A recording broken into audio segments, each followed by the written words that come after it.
बनता है कि आप खाते जाएंगे, आपका पेट भर जाएगा लेकिन दिल नहीं भरेगा।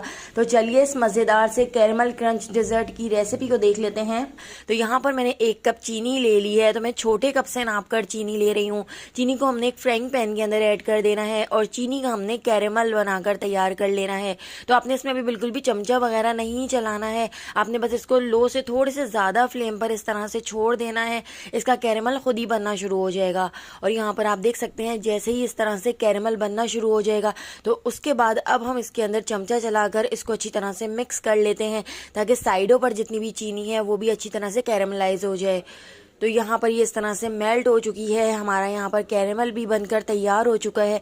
तो कैरमल के अंदर हम ऐड कर देते हैं 1 टेबल स्पून बटर और बटर ऐड करके इसको मैं अच्छी तरह से मिक्स कर लूँगी। अब मैंने यहाँ पर फ्रेश क्रीम ले ली है, मैंने यहाँ पर मिल्क पैक की व्हिपिंग क्रीम ली है। आपके पास कोई सी भी क्रीम हो आप ले सकते हैं।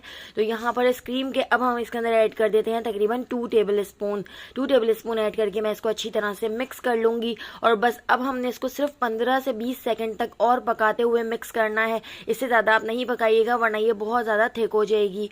तो हमने यहाँ पर इस तरह से कैरमल सॉस बनाकर तैयार कर ली है। तो इस कैरमल सॉस को बनाने के बाद अब मैं फ़ौरन ही इसको एक बाउल के अंदर निकाल लेती हूँ। तो इसकी कंसिस्टेंसी इस वक्त बिल्कुल परफेक्ट है, आप इससे ज़्यादा पकाएंगे तो ये बहुत ज़्यादा थिक हो जाएगी। तो एक बाउल के अंदर निकाल कर मैं इसको साइड पर रख लेती हूँ। तो यहाँ पर इस तरह से हमारी कैरमल सॉस भी बन गई है। इस कैरमल सॉस को आप बनाकर 1 महीने तक स्टोर करके भी रख सकते हैं, ये बिल्कुल भी ख़राब नहीं होती है। और जब भी आपका दिल करे आप ये डेजर्ट बनाकर तैयार कर सकते हैं। इसके साथ ही अब इसी फ्राइंग पैन को साफ़ करके 1 कप हम दोबारा से इसके अंदर चीनी ऐड कर देते हैं और इस चीनी को भी इस तरह से फैलाकर हम ऐड कर देंगे और इसका भी हमने इस तरह से कैरमल ही बनाकर तैयार कर लेना है। तो इसके अंदर भी आपने बिल्कुल भी चमचा नहीं चलाना है, लो से थोड़े से ज्यादा फ्लेम पर आप देखें यहाँ पर इस तरह से कैरमल बन चुका है। जैसे ही कैरमल बन जाएगा उसके बाद हम इसको चमचा चला के अच्छी तरह से मिक्स कर लेंगे। तो यहाँ पर हमारा इस तरह से कैरमल तैयार हो चुका है, अच्छी तरह से चीनी इसके अंदर मेल्ट हो चुकी है। तो इसके अंदर भी मैं 1 टेबल स्पून बटर ऐड कर देती हूँ और बटर ऐड करके इसको भी मैं इसके अंदर अच्छी तरह से मिक्स कर लेती हूँ। अब मैंने यहाँ पर कुछ ड्राई फ्रूट्स ले लिए हैं, मैंने यहाँ पर बादाम और अखरोट ले लिए हैं। आपके पास पिस्ते, काजू, पंपकिन सीड्स या वाटरमेलन सीड्स हो तो वो भी आप इसके अंदर ऐड कर सकते हैं। तो यहाँ पर 2 ड्राई फ्रूट्स मेरे पास रखे हुए थे तो वो दोनों मैंने इसके अंदर ऐड कर दिए हैं और ड्राई फ्रूट्स ऐड करके इसको अच्छी तरह से मिक्स करते हुए बस हमने इसको 10 से 12 सेकंड और पका लेना है। पकाने के बाद अब हम फ़ौरन ही इसको एक नॉन स्टिक बर्तन के अंदर निकाल लेते हैं, क्योंकि जैसे ही आप गैस के फ्लेम को बंद करेंगे ये जमना शुरू हो जाएगा। तो यहाँ पर मैंने इस तरह से एक नॉन स्टिक तवा ले लिया है, तवे के ऊपर ये बिल्कुल भी चिपकेगा नहीं। आप चाहें तो आप इसको बटर पेपर के ऊपर भी निकाल सकते हैं, लेकिन आप इसको स्टील के बर्तन वगैरह में नहीं निकालिएगा क्योंकि उसके अंदर चिपक जाता है।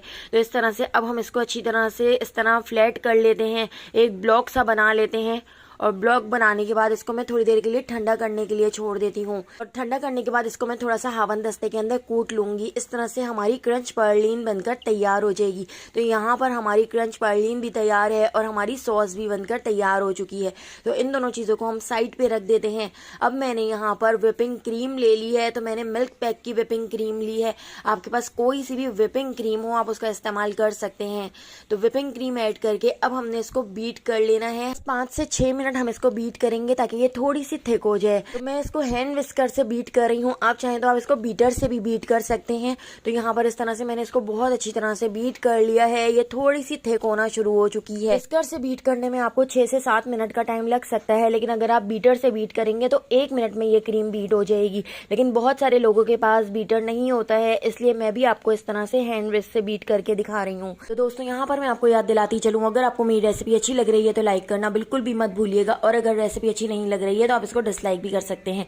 और मुझे कमेंट करके जरूर बताइएगा कि आप मुझे किस सिटी और किस कंट्री से देख रहे हैं ताकि मैं आपका थैंक्स कर सकूं। तो पहला थैंक्स जाता है शहाना, हानिया और अमजद को थैंक्स जाता है कराची से, ईमान को कोरंगी से, गुरप्रीत को थैंक्स जाता है स्पेन से, रेहाना को लाहौर से। तो मेरी रेसिपीज को इतना पसंद करने के लिए आप सबका बहुत बहुत शुक्रिया। आप मुझे जरूर कमेंट किया करें।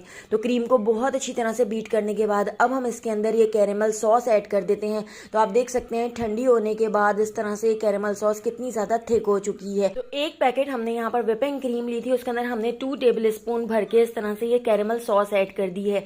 कैरेमल सॉस ऐड करके मैं इसको अच्छी तरह से मिक्स कर लेती हूँ। इसको भी हम क्रीम के अंदर अच्छी तरह से मिक्स कर लेंगे। 1 टेबल स्पून कैरेमल सॉस मैंने बचा ली थी, उसको भी हम इसी रेसिपी में इस्तेमाल करेंगे। तो यहाँ पर क्रीम बीट करके इसको भी मैं साइड पे रख देती हूँ। अब यहाँ पर जो हमने 1 टेबल स्पून कैरेमल सॉस बचाई थी उसके अंदर हम गरम गरम दूध ऐड कर देते हैं। तो आधा कप दूध ऐड करके इसको भी मैं इसके अंदर अच्छी तरह से मिक्स कर लूंगी। तो इस तरह से यहाँ पर कैरेमल वाला दूध भी बनकर तैयार हो जाएगा। तो दूध को भी मैं साइड पे रख देती हूँ और जो हमने क्रंच पर्लिन बनाकर तैयार की थी उसको मैं इस तरह से छोटे छोटे से पीसेज में तोड़ लेती हूँ। और तोड़ने के बाद इसको मैं एक हावन दस्ते के अंदर ऐड कर दूंगी और इसको हमने कूट लेना है। इस तरह से क्रंच को भी हमने मोटा मोटा सा कूट लिया है। तो 2 राउंड करके इस तरह से क्रंच को मैंने कूट लिया है और कूट कर इसको भी मैं प्लेट में निकाल लेती हूँ। इस तरह से यहाँ पर हमारी सारी तैयारी हो चुकी है। हमारी क्रीम भी तैयार है, दूध भी तैयार है और क्रंच पर्लिन भी तैयार है। अब मैंने यहाँ पर एक स्क्वायर शेप में डिश ले ली है। इस डिश के अंदर हम दूध ऐड कर देते हैं, जो हमने कैरेमल वाला दूध बनाकर तैयार किया था। तो थोड़ा सा दूध इस तरह से मैंने इसके अंदर ऐड कर दिया है और इसके अंदर मैं ऐड कर देती हूँ ब्रेड के स्लाइस। तो मैंने इनके कॉर्नर को कट कर लिया था और ब्रेड के स्लाइस हम इस तरह से इस डिश के अंदर सेट करके लगा लेते हैं। तो 4 स्लाइस इस तरह से मैंने नीचे की तरफ लगा दिए हैं और इसके ऊपर हम दोबारा से कैरेमल वाला दूध ऐड कर देते हैं। और यहाँ पर जो हमने क्रीम तैयार की थी, अब हम कैरेमल वाली क्रीम की लेयर इसके ऊपर अच्छी तरह से भर कर लगा देंगे। इस तरह से देखिए स्पैचुला से सेट करते हुए मैं इसको इसके ऊपर लगा दूंगी। और जो हमने क्रंच तैयार किया था तो क्रंच भी भरकर मैं इस क्रीम के ऊपर डाल देती हूँ। अब दोबारा से हमने इसके ऊपर ब्रेड की लेयर लगानी है। तो 4 ब्रेड की लेयर दोबारा से मैंने इसके ऊपर लगा दी है। इस तरह से हमने यहाँ पर 8 ब्रेड का इस्तेमाल किया था और इसके ऊपर दोबारा से हम कैरेमल वाला दूध ऐड कर देते हैं और दोबारा से हम इसके ऊपर क्रीम की लेयर लगा देंगे। तो इस तरह से स्पैचुला से मैंने इसको सेट कर लिया है। अब दोबारा से हमने इसके ऊपर इस तरह से क्रंच डाल दिया है। तो इस तरह भरकर मैं इसके ऊपर क्रंच डाल दूंगी और क्रंच डालने के बाद इसको मैंने ठंडा करने के लिए तकरीबन 2 घंटे के लिए फ्रिज में रख दिया था और उसके बाद अब हमने इसकी कटिंग कर ली है। तो यहाँ पे हमारा कैरेमल क्रंच डिजर्ट बनकर तैयार हो चुका है। तो ईद की दावत पर आप एक बार इस रेसिपी को जरूर तैयार कीजिएगा, आपको बहुत पसंद आएगी। कैरेमल क्रंच डिजर्ट की रेसिपी पसंद आई हो तो लाइक, शेयर और सब्सक्राइब करना बिल्कुल भी मत भूलिएगा और बेल आइकॉन के नोटिफिकेशन को जरूर ऑन कीजिएगा। फेसबुक, टिकटॉक या यूट्यूब पे देख रहे हैं तो मेरे चैनल को जरूर फॉलो कर लीजिएगा। वहां पर भी डेली बहुत ही मजेदार सी रेसिपीज शेयर करती रहती हूँ। तो आने वाली वीडियो तक मुझे दीजिए इजाजत। अल्लाह हाफिज।